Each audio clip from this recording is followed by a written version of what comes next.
Hello, everybody, and welcome back to another episode of Fem Talk. It is what day, Mimi? Fem Talk Tuesday. That's right. It's Fem Talk Tuesday, and we, as always, have a special guest waiting for you today, and you are not going to believe who we have on here today. We're going to have some great conversation. But before we do, you know what we do? We have to bring in the beautiful ladies of Fem Talk. So we have Mimi, Melissa Girl Bossed up here. And we are bringing in the other ladies. We have Brandy, the disconnector. Brandy's got her sign ready for party day. Got her sign ready. Yes. And we have she talks.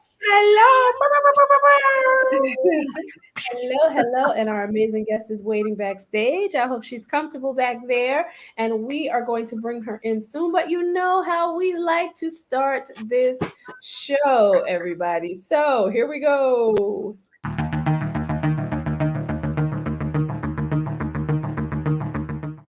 Hot topic. Today's hot topic.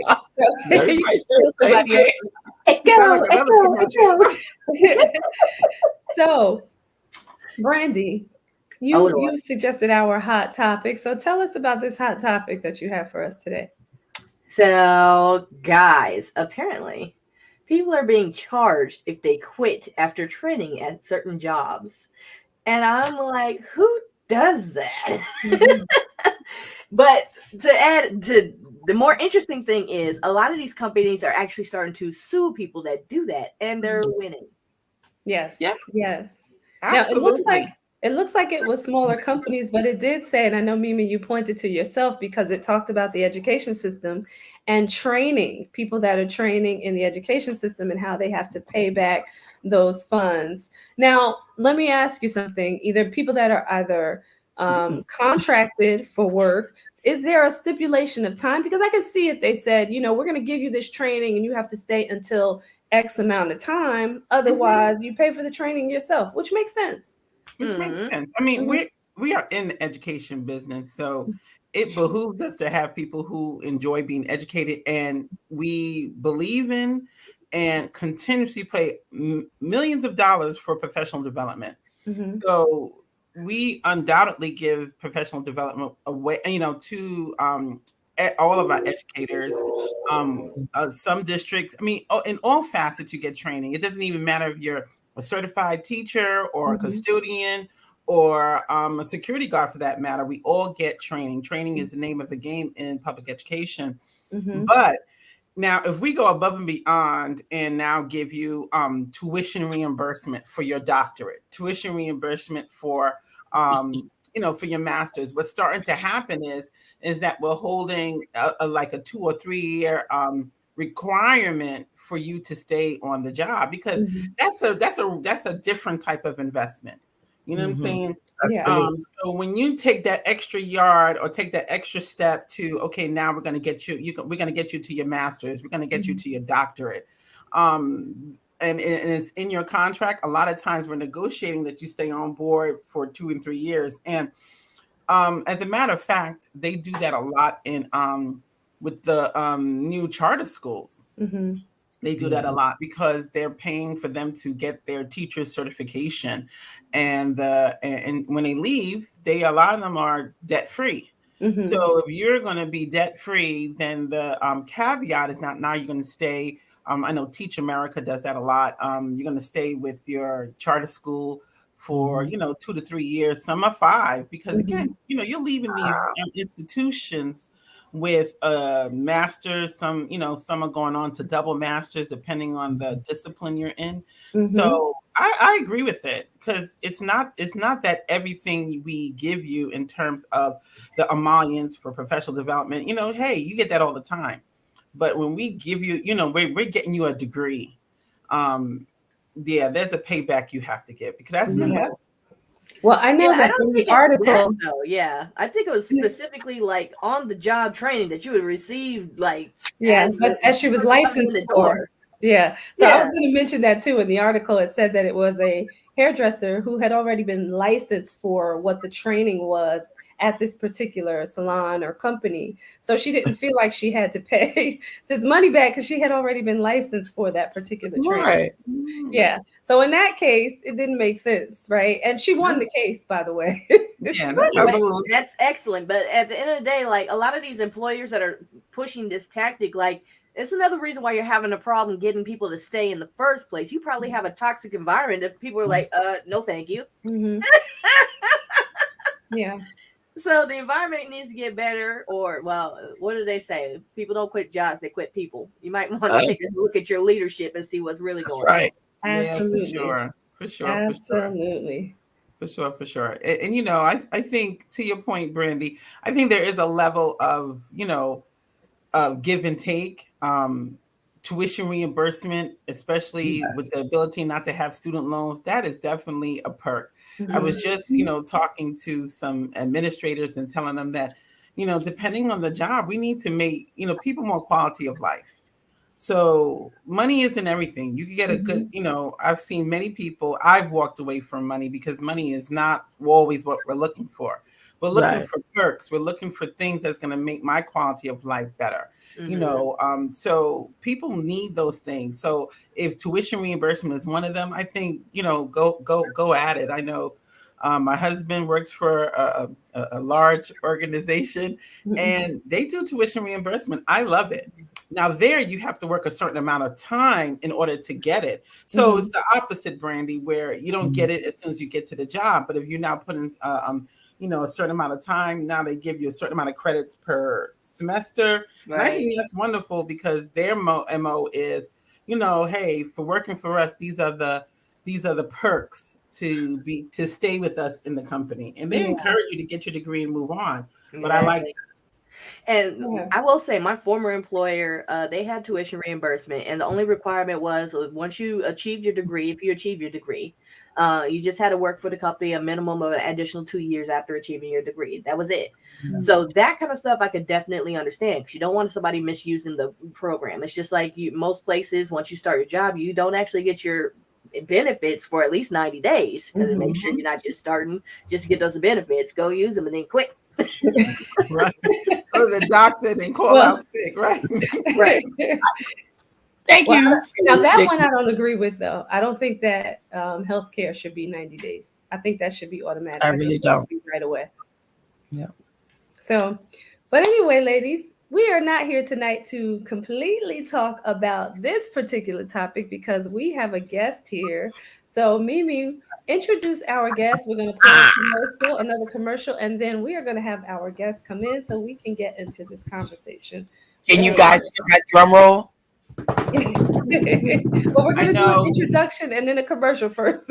Our featured speaker today is Jamie McFarland.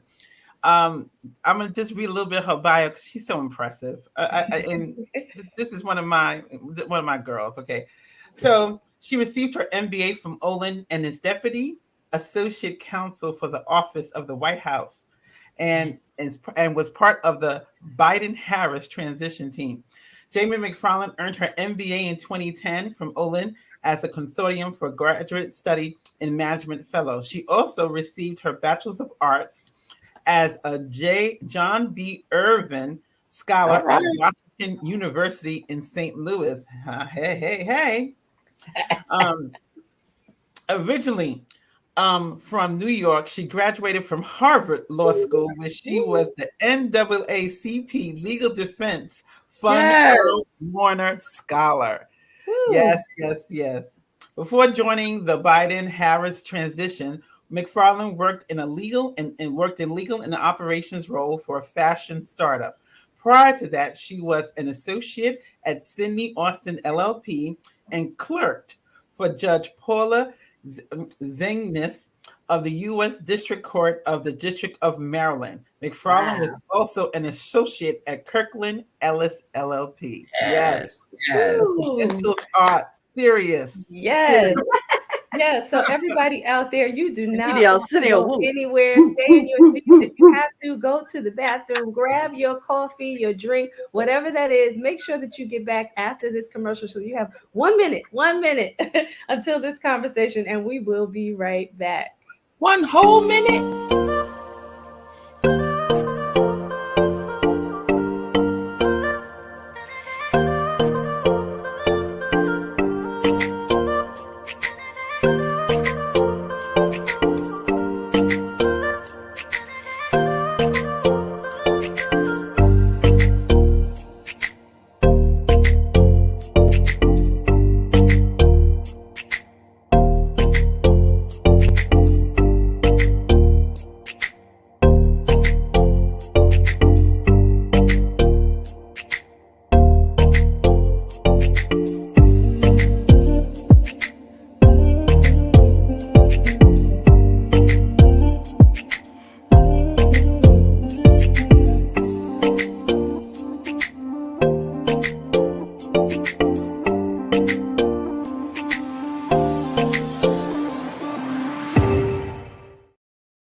And we are back. We played musical chairs, but we are back. So, everybody, you heard the introduction.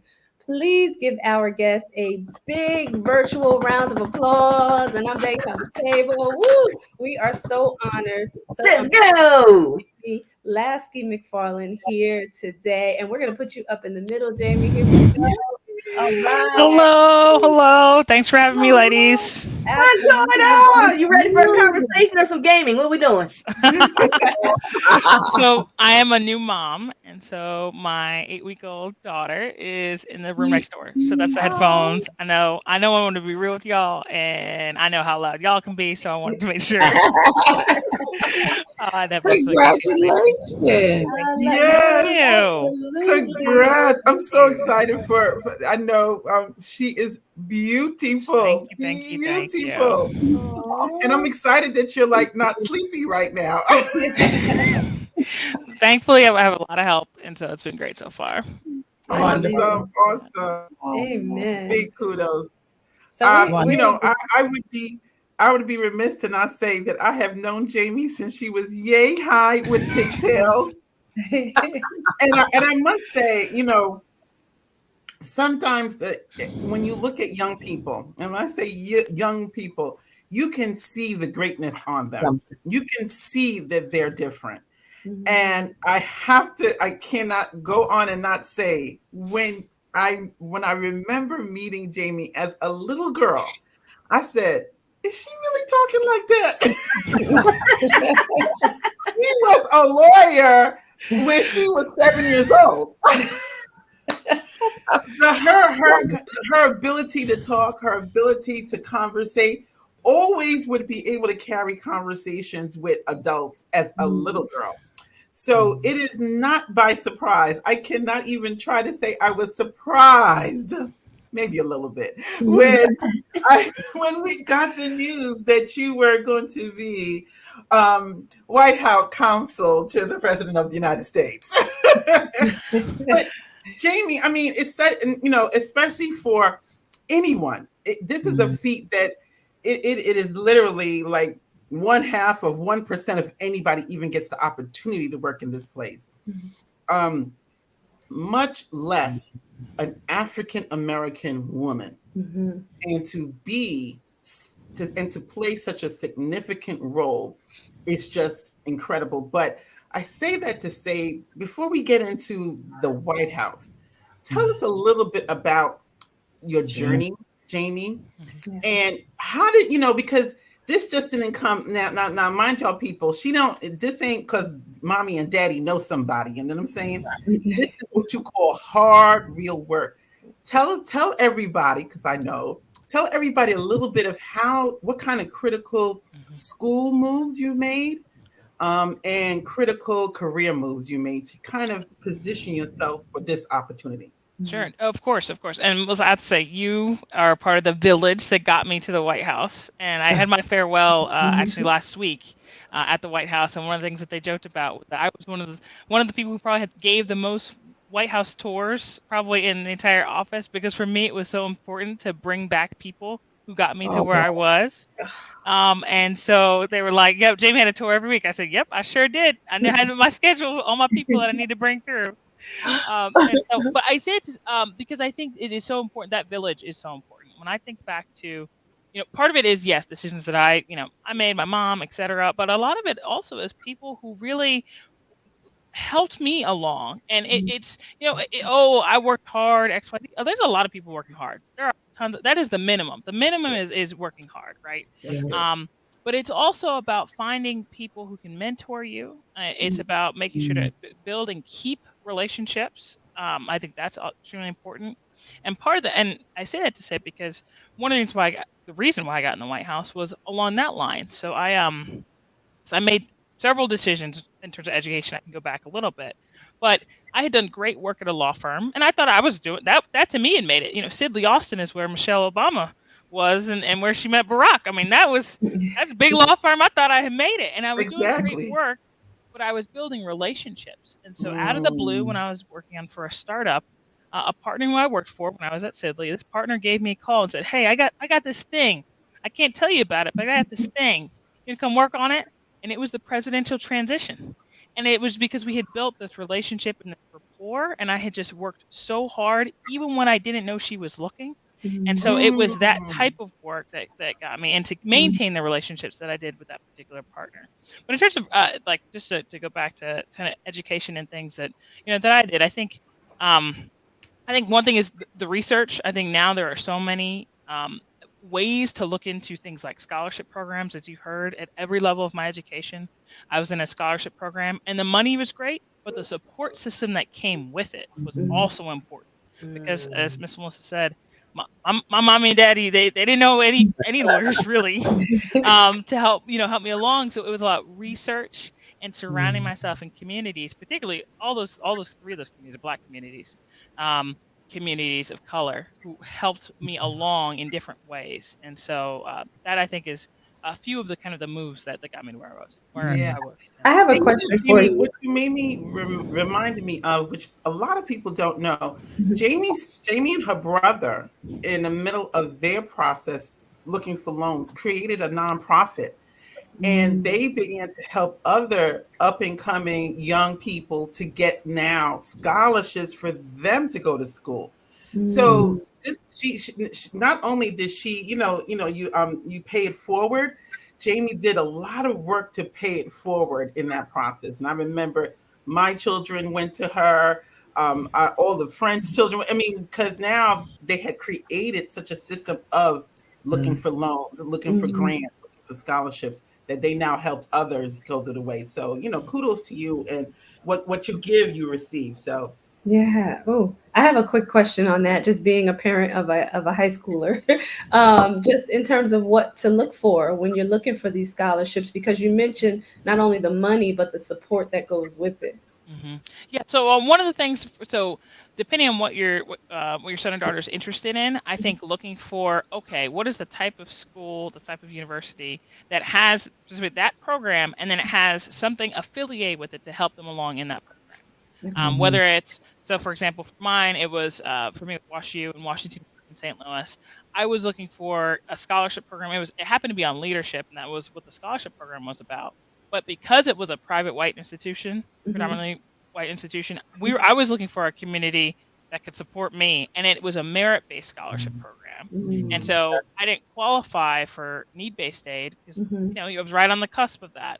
But looking around and back, and I'm gonna date myself a little bit because when we were looking back, now 20 years ago, it was in books. It was literally like there wasn't like research. It was That's literally you right. open up the book and you're looking for the scholarship parts. That's right. Now you can actually find so many universities, particularly regional universities, or there's so many universities that have scholarship programs looking for example, people of color interested in engineering. Literally, it's entire people of color looking in for journalism. Whatever that thing is, there are so many. Whatever the interest area, it doesn't say you have to be a journalist for the rest of your life. But if you're interested in writing, here's a scholarship for that thing. And then most of the time now, they understand that, especially if the student is a good student, they're competing for that student to come to their school. So yes, once you essentially, it's the reward for doing good work in high school is to be part of that competition, because with test scores. So for another quick tip, study for the SATs and ACTs, like actually study and not just Kaplan and not just Princeton Review. The fine programs should do okay, but there are deeper, harder test prep programs that take you to the next level, and those now suddenly you're competing. You are what the school needs, because they need diverse students to fill slots, quite frankly, to make their community diverse, because without it, they have the same type of student. So that's just a couple tips.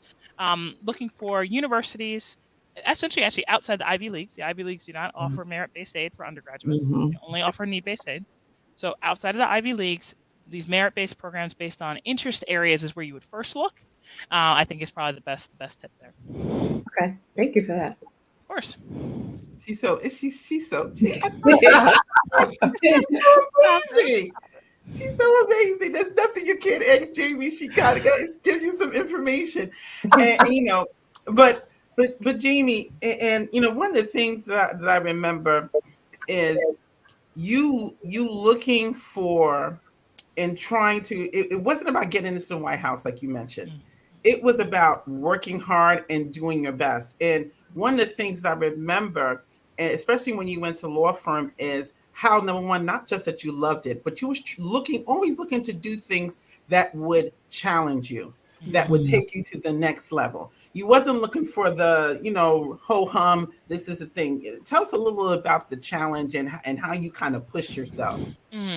Well, I think the pushing myself came from there's the internal competition, essentially, that I think whatever the fire is for an individual, I found that. I knew what that was. It was for me, it was being a great lawyer, being a great writer, or being a great researcher, and I love learning. And so I knew for me that challenge internally, and so it was finding, okay, what is specifically, whether it's an area of the law, whether it's specific research, that I don't know, but I'm supposed to make the partner shine, because that's my job. My job really is not about just winning a case. I'm the associate. My job is to make my boss look great, quite frankly. And how can I do that? By also learning, by also becoming better in what I'm doing myself. And I think it was particularly challenging not knowing, I built a community at Harvard, and with, for example, the NAACP Legal Defense Fund, things of that nature. I built a community there, but still the first in the family to go to law school and the first in the family to become a lawyer. So I really didn't know what was ahead of me. And so it was essentially kind of, again, reaching to folks that were looking to be mentors to me, I think was part of that, because knowing that I wasn't working for today's job, I was working for tomorrow's job. Everything that I was doing. That's right. Where's my bell? That's right. Ring the bell. That's why I have the headphones on. I know. Everyone, wake She up. Said, I know how you wake up. Right. But again, I want people to hear that working not for what you're doing today, but working for tomorrow.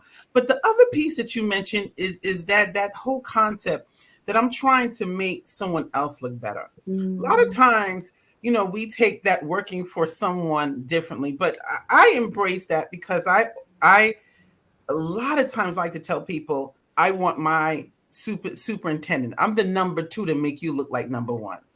And that concept built something in your supervisor, the person you was report to, the partner, that made them look at you differently. That's right. And you said that it was what you did to impress them, to say, I got something for you. I something for you. And people, I want you to hear that, because a lot of times we don't know why we're doing something, but we know that we're doing something because if you believe in your pathway, that's going to open up for you. But Jamie, tell us a little bit now about that transition team. What was that about? And this was prior to the winning of the election, correct? Okay, tell us about it. A lot of people don't know that this process started before the election is won. So essentially what happens is that any presidential transition, so it's a start. So for example, presidential candidate Mitt Romney had a presidential transition, that a process that went on, and then he lost the election and then never launched. But there's a transition that happens. It's an entity that's set up usually the summer before a presidential election. And essentially the transition of power, quite frankly, it's in some ways a little bit funny. It happens over Google Docs. I mean, it really is a startup atmosphere. I know, the most important government in the world.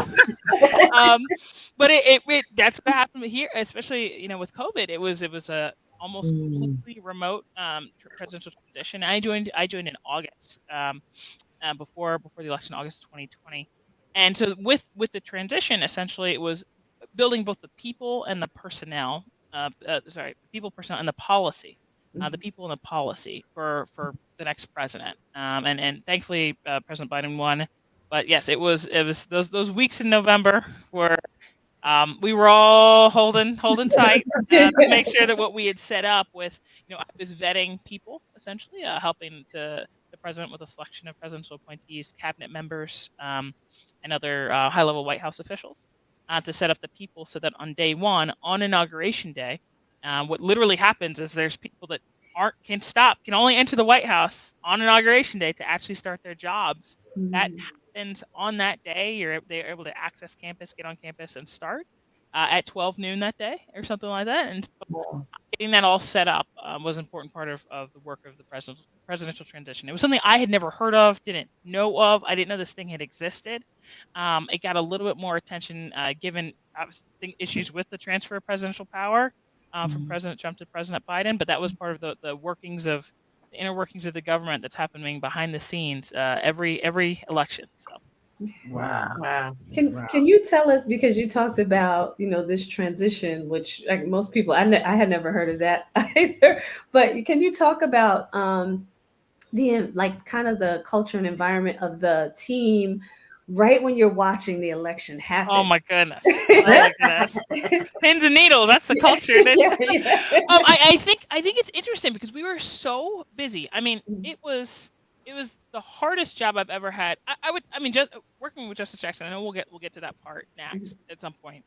That was a difficult job, but the transition was so difficult because of the unknown. It was just like you're doing all of this work, preparing these files, and there's a chance that you're never going to use this work. Literally, it just goes away. I mean, and that happened. It's whether it's Hillary Clinton and her presidential transition, Romney, and we had seen what had happened with these files that just disappear if they don't win. And so it was definitely pins and needles. And obviously, the election wasn't called that night, and so it was just a matter of how do you do the work while at the same time the unknown is going on? A lot of conversations. I mean, I had so many screens up. I had all the screens of all the different CNN, C-SPANs. I had everything out. Who was calling who, what, when, where. Definitely pins and needles. I know for us on the transition as well. I know the rest of America. So it was a wild time, but it was a life-changing experience. I mean, the White House was as well, but life-changing experience to work with people around the country who were working on the transition across time zones and everything, working for just such a great job to right democracy. Wow. That was great. Just to say to right democracy, I'm such a geeky American in a sense where I just love. I'm extremely patriotic, and so tears in my eyes. I remember because Jamie afforded a few of us to watch because they had to be. You had to be sworn in, on Inauguration Day, and it was done via Google or via Zoom or however they did it. But we got to listen into what President Biden was saying. He was very strategic, and we're going to talk about obviously your Essence, your highlight in Essence magazine, and the four of you ladies highlighted, but that's not by chance. And Jamie, explain to the public what was President Biden's very specific charge and purpose in who he was bringing into the White House. Yeah, I think, and our team certainly reflected that in the White House counsel's office. It was really showing the White House reflected the diversity of America. I mean, that was really, you walked down the halls and felt that.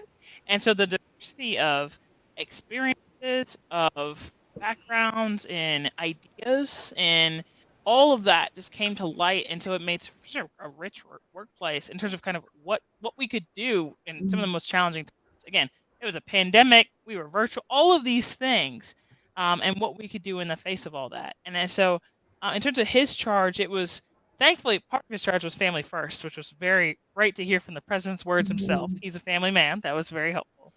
But it was also just being a great teammate, and kind of that in the times that we were, how particularly important that was, given what was going on in the country. And obviously all of the other challenges that came after, whether it was Afghanistan or otherwise. I mean, there was so much going on, I'd say, in the first year or so in the White House starting Inauguration Day.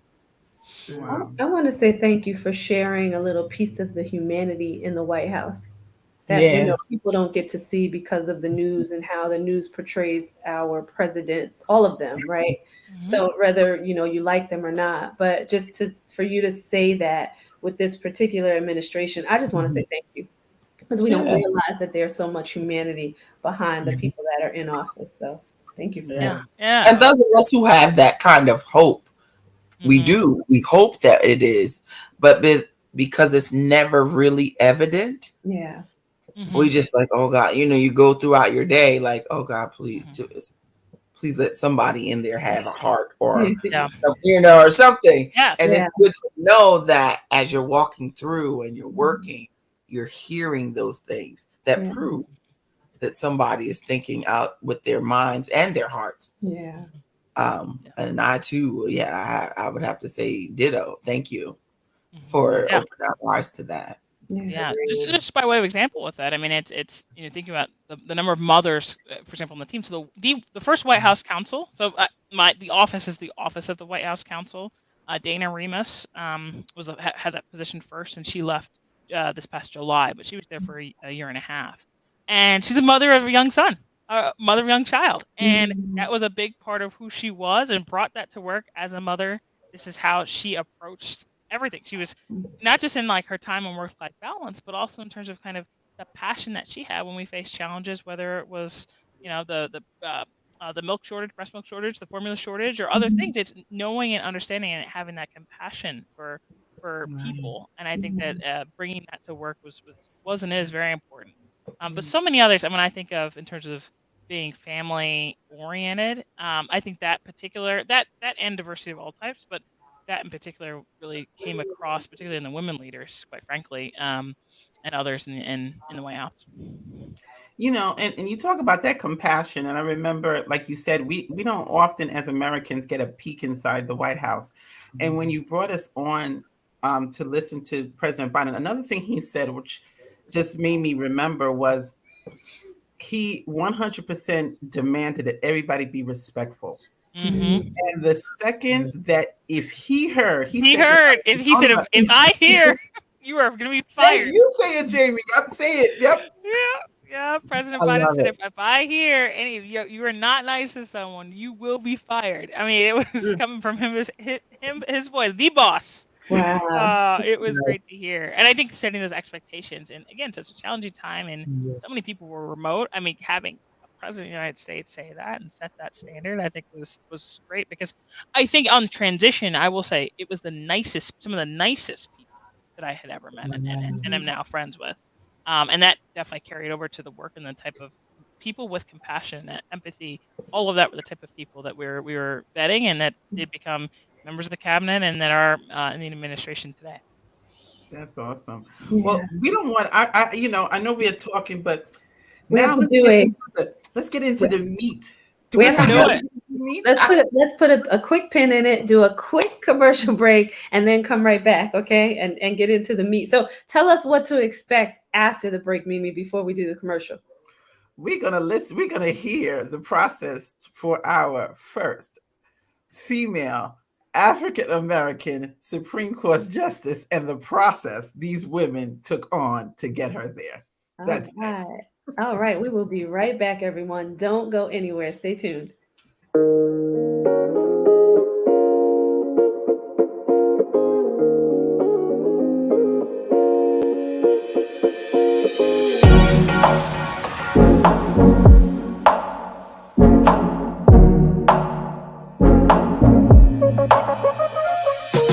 People, when they're trying to really get focused and productive, to ignore the hey bros because they're low priority.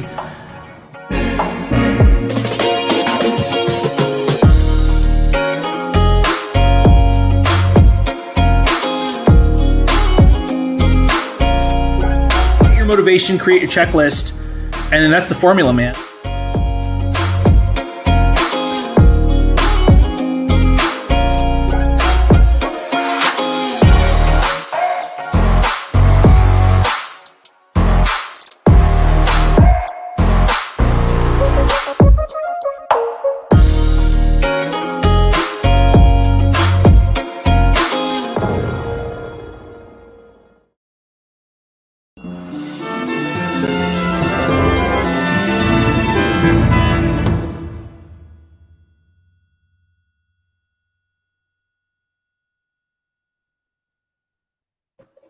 And we are back, everyone. And we play musical chairs when we go to commercial. I know.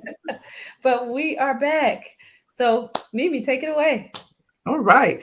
Now, most of us heard during the election that President Biden had promised during the election that he was going to put a Black female woman on the Supreme Court. He said it.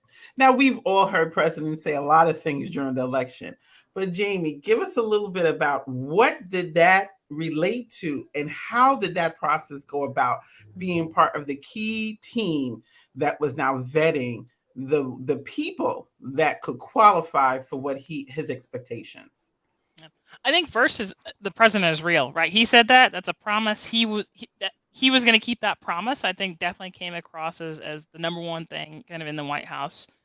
In terms of kind of people and personnel, the speed was important to the president. He had a promise to the American people. I think it was about a month or so that he would nominate whoever the potential nominee would be, and that was fast coming from his voice, because we didn't know that timeline in our office until he said it to the American people. I was like, thank you, President. Thank you, Mr. President. It's great to know when our deadline is.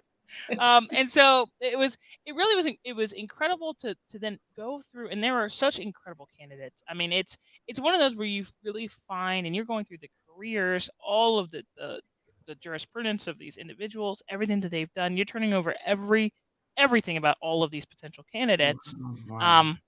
I mean, looking through every single bit of their lives and trying to also find who they are as people. I think that to me was one of the most interesting parts. What we found with Justice Jackson, I know her mother to two amazing daughters. Also, she's the daughter of two school teachers from Miami, two educators, and her father went back to law school late in life, and that's where she found her love of the law, was essentially sitting next to her father, who he was learning. He was in law school as a second career, and she was like, "What is this, Dad?" And found her on love. So finding who the candidates were as people, I mean, it really was that deep. We're getting stories like that from the candidates and understanding who they are, because I think that the power of the Supreme Court really, I mean, as one of the three branches of the government, is so powerful that really having someone that the president knows and understands and knows them as who they are, what they've done, where they're going, was just so important for the process. That's amazing. That's amazing. What made Justice Brown stand out as the team looked at the top 5 or top 3 people that you kind of came down to? Yeah, Justice Jackson. So she, I mean, so many things. First, quite frankly, she had been also confirmed 3 times before. She had served on the U.S. Sentencing Commission, which helps the federal judges understand sentencing and apply sentences, as a district court judge, so at the trial level in the federal court. And then the president actually nominated, and she was confirmed as the D.C. Circuit Judge, so the next level of judge, just a year before. And so it was she had gone through the gauntlet and had survived that so 3 times before. And 2 of those times was unanimous. And so really absolutely spotless resume, given all that she had done and accomplished.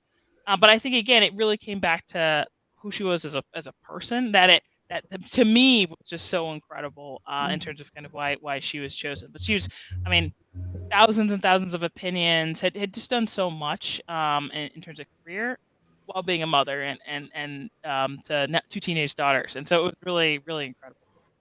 Wow, that's just amazing. I have a question too in regards to that. Besides the obvious, right, her being a Black woman, why so much contention against her? Yeah, I think the politics are politics, right? Mm-hmm. And so finding dirt, whatever that may be, and whatever that quote unquote looks like finding something to harp on is part of politics, unfortunately. I think for her, it was unfortunate that the things that they harped on were things that were, quite frankly, they were red herrings. They didn't exist. It was just politics. It was just finding a reason for Republicans to vote against her after they as I said, she was confirmed 3 times before. Like, this was not the first go round for her. She's the same person. And so I think it was really just politics, quite frankly, because in terms of her jurisprudence, how she understands the law, her writing ability, all of those things were creme de la creme. The best in the country. And so it was part of the process, unfortunately, to try to find that, and especially as a Black woman, right, to try to find a reason to vote against her, even when there really was none. Yeah. Now, you sat in the confirmation hearings, Jamie, and I know watching it, there was times I turned off the TV. I just could not, with some of the questions and comments that were being made. Tell us a little bit about maybe 1 or 2 points that really just got under your skin. Like, why would they even say it? Do you have one or a moment where you said because you knew her at that point? Yes. I think Senator Booker spoke for us all when he expressed, quite frankly, his disappointment in what the confirmation hearings had become versus what they should have been about. And that, to me, was more of my sense. Is we're actually spending so much time on not talking about the law, which she was prepared to talk about the law. She had been a judge she was ready to talk about the law, but instead talking about things that had nothing to do with the law, or just out from left field. And it was either not talking about the law, but then talking about things that really just were not about her, and were just opportunities for senators to get on TV, and speak to their. She was just extremely graceful through the whole process, and that's what I love about her. But on top of that,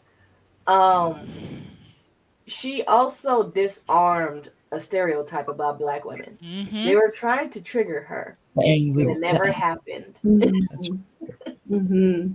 That's such a great. It was amazing. Oh, yeah. Ring that bell. That was so many times, right? Being angry, but she was not that, and that was so important for senators to see, for America to see, who Justice Jackson is. And also, unfortunately, knowing what was happening to her, we were enraged for her, and I think that was why I think Senator Booker, it was so powerful, because he was able to show the emotions that she was not, and give her the opportunity to at least have some emotion there, because it was it's hard to have righteous indignation, right, when you're sitting there and not be angry about what's happening, and she was just. It's somewhat exasperated, and disappointed. And I think that actually came off better, because she was disappointed in that this is what her hearing had turned into when she's such a brilliant legal scholar. And so that was part of that. It came off great because I think she really was disappointed by that. And she has so much grace and restraint because you saw two things. You saw her get annoyed, but her reaction was, which I love because I watched the movements. She took a breath and she said, I'm telling you, in my mind, I still have the picture in my mind. Just took a breath, and she was like, again. And then she spoke. It was like, I'm gonna gather myself because I have to say what she said in my mind. I'm gonna gather myself because I'm gonna tell you something. And it just shows that restraint and that grace and that you will not rattle me. I'm human, but you won't rattle me. I'm not gonna do that. Right. Oh, I loved it. I loved it. I loved every minute. Yes. Jamie, give us a little. I know you gave us a little when we went to visit you, but give us a little taste of her humanity. You had given us a really cute story. Okay. I think this is the kind of things that people want to see, like you said, in President Biden, in our justices, that they are human, so that when human things are being decided, they have perspective when that happens. Give us a little bit of that. I'll give you one. I'll give a different one than what I gave you, Miss. So she, in the White House, set this up. In the White House, we have the Navy mess. So the United States Navy prepares food for the president, and it is delicious, quite frankly. It's not your cafeteria. It is absolutely delicious. So she had the option to order from the Navy mess, to order basically whatever she wanted every lunch. And instead, because she's Justice Jackson is just a regular person, she brought her soup every day that her husband had prepared in her thermos. She brought her soup every day with her tea because she just wanted just to be, because she is real. Like, she is just a regular person and her husband made her lunch. And so it was one of those where walking into the White House, right? It doesn't, as hoity-toity as she could have been about whatever it was. No, it was just that sense of humanity in terms of her really, and I think that it matters for so many things. When she's addressing cases, she understands the people that it affects, that she's not in, some ivory tower somewhere. She really does get that. And for me, it was that came across in everything that she did, but particularly kind of how she just how she entered the day with her lunchbox. Wow. What do you think about that too? Like, that's her staying anchored to her family, too, right? In a very special way. Yeah, love that. My husband made the soup. Right. Yeah. That's beautiful. That's beautiful. That's beautiful. Love it. I love the insight. I just love that you're giving us a bird's eye view of your take and others in there. I just love it. I was excited all day.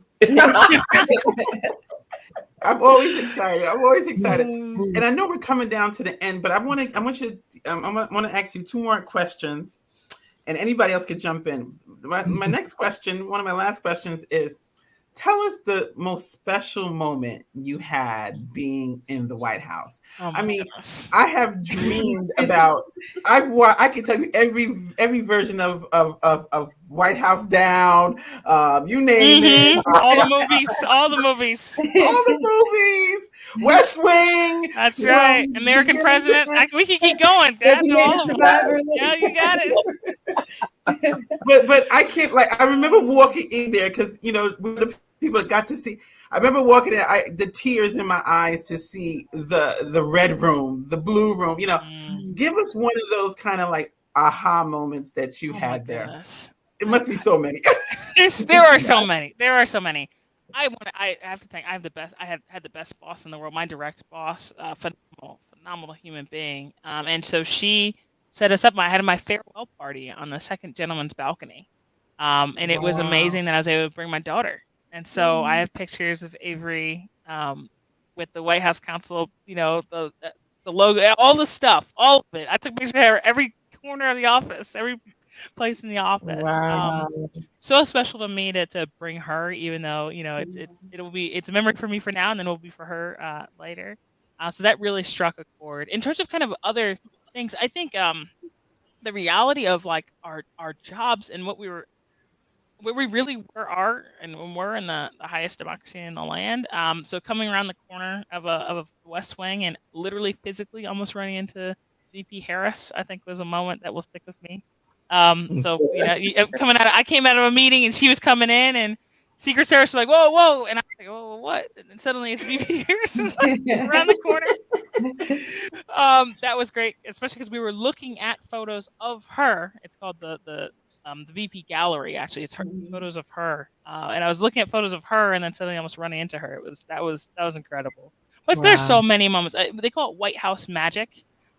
Just those magical moments where you're able to understand the power of the place where you're in, because the day to day, I mean, notably I work from home a lot. The day to day is work. But when you swipe in, it says "Welcome to the White House" with the badge. I mean, I think that I appreciated it. I think every single time I went in, and thankfully was able to bring everyone I was able to bring with me. I think that to me stood out. All my family, all my friends, etc. I think that stood out to me as some of those great moments. Yeah, it really was. Last but not least, my last question is: what's next for Jamie McFarland-Lasky? What is next for you? I mean, because it's the crew.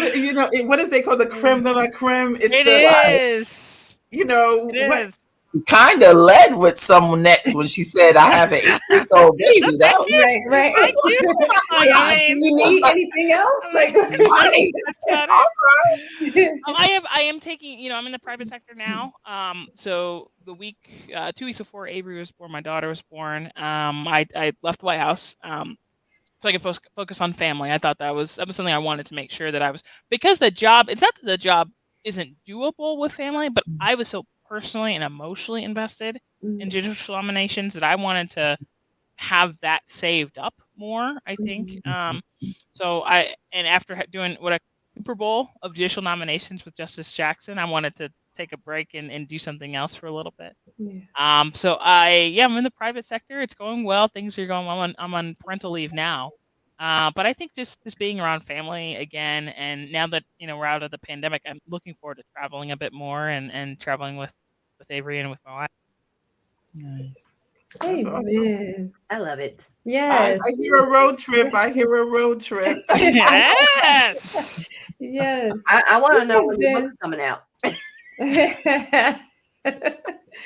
Absolutely. I've been thinking about it.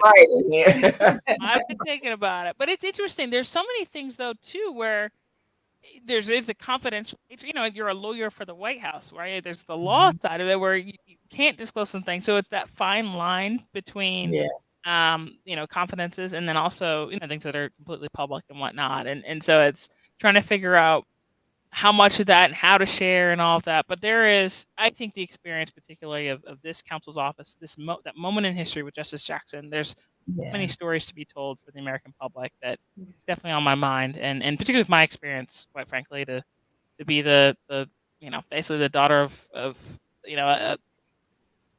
my grandfather's, combined education, it might have been 8th grade. I mean, we're talking about to go from that to the White House is pretty incredible. That's amazing. We unfortunately have to end the show here, Jamie, but whenever you want to come back, please do keep us. Well, my final words, if I will, is go vote. Let everyone, I want to say it is coming up so quickly. So I will say, if there's something that everyone, all your listeners can do, is to definitely get out and go vote and get out that vote. It's not too late to register in so many places. So do that and make sure to vote on Election Day. Amen. And they were saying on the radio today, quickly, they were saying, don't listen to the polls, vote. Don't decide not to vote because of what you see in the polls. So just wanted to mention that as well. Everybody, this has been another episode of Fem Talk. We love you. We thank you for being out there. Jamie, it is an absolute honor to have you here. If you could stay backstage with us just very quickly. We know you have to get back to your baby, but thank you so much. Anytime that you want to come back, please do. Everybody, take care and see us next week at 8:30 p.m. right here on Fem Talk.